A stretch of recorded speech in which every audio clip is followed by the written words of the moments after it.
प्रणाम सब गोटे के। हम राधा आई एकटा बजरंगबली के गीत सुनाबै छी। अगर अहाँ सबके गीत नीक लागत तो हमर चैनल के सब्सक्राइब करब और लाइक कमेंट करके बताएब जे केहन लागल गीत। तोरे पर कैलौं गुमान हो संजीवन बूटी लादा हनुमान। तोरे पर कैलौं गुमान हो संजीवन बूटी लादा हनुमान।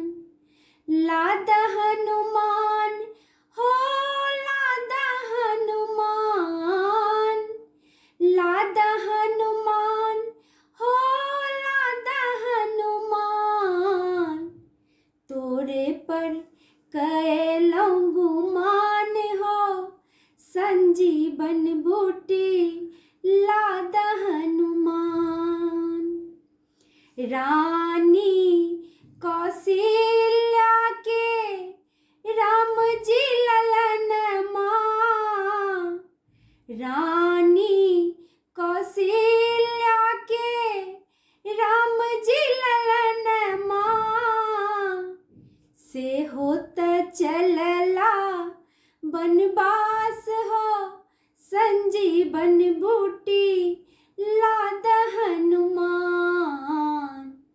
तोरे पर कैलौं गुमान हो संजीवन बूटी लादा हनुमान।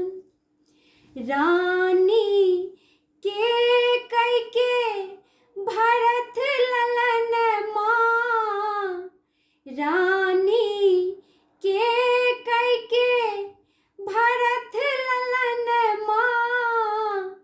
से होत चलला ननिहाल हो संजीवन बूटी लादा हनुमान।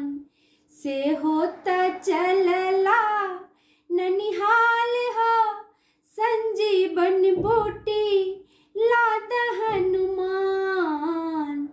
तोरे पर कैलौं गुमान हो संजीवन बूटी लादा हनुमान। रानी के कई के लक्ष्मण ललन माँ।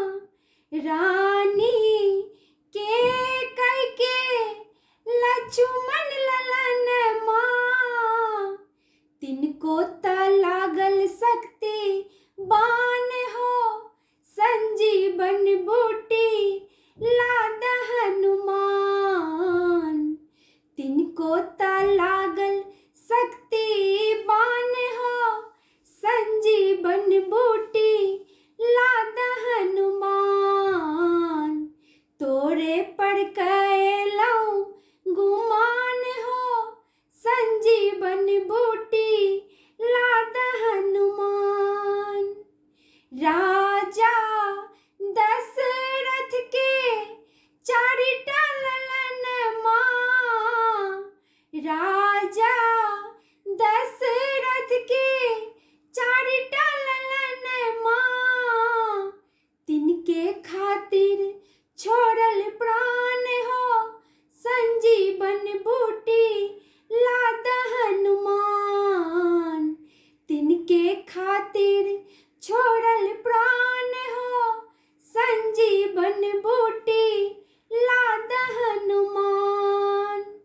तोरे पर कैलौं गुमान हो संजीवन बूटी लादा हनुमान। धन्यवाद।